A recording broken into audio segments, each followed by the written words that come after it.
आहे जालिए में अबेलिए बहिनिया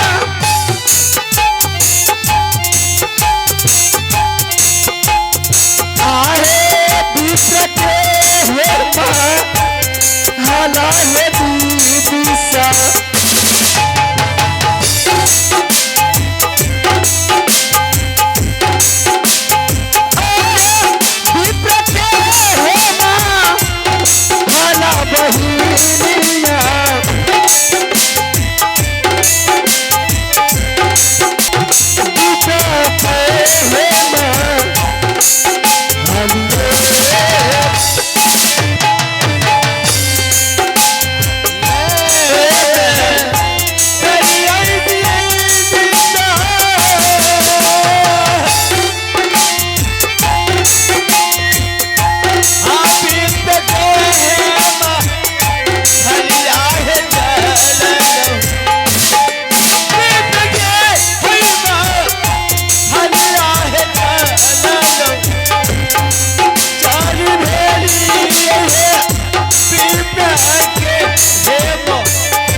आयल छे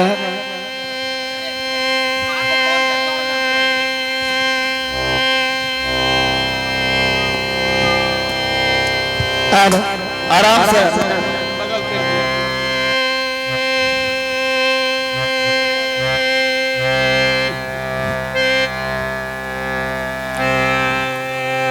ए दासी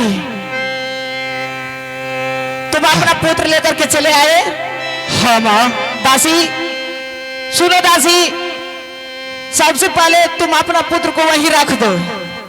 रख दल के नहीं देखे छी रख दल के तो बोले छी के ना मुंह मचार मचार की नहीं तो आप देख के बोले छी और चाल चाल तोरा करेज पर हम छिया की करेज हे मां।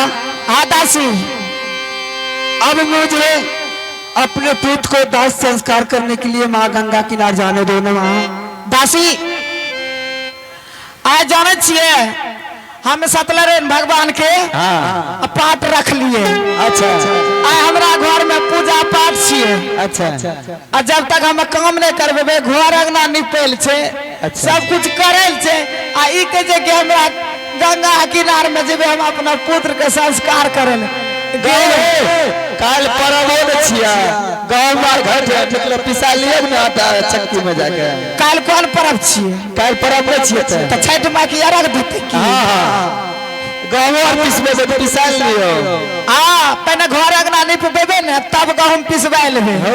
एके बार पिसा लियो एके बेर। हां आ टाइम नहीं छे छोरा मरल छे लोग बढ़िया नहीं करता।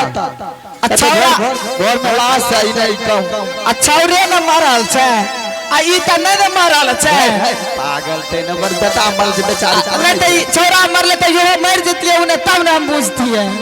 बाप हे मां। हां ऐसा वचन मत बोलिए ना माँ। दासी सबसे पहले ये काम करो और मुझे गेम का चोर बना दो और उसके बाद तुम अपना पुत्र का झरकाबल जाइए 103 यार की करिए सही मरते तो वो तो ही मुँह में आगे ठूस दिए। हे माँ अपने पुत्र को दाह संस्कार करके आऊंगा तो आपका गेहूं पीस दूंगा माँ। हमें वो सब नहीं जाने छिए हमरा काम पूरा के दे ता जाइए नहीं देवी ने तब बुझ ले हम खराब बच्चा छिए। अच्छा जे घर के काम छी करवाबू जल्दी करवाबू। आगे जे हो आ कहां पहुंचे मोरिया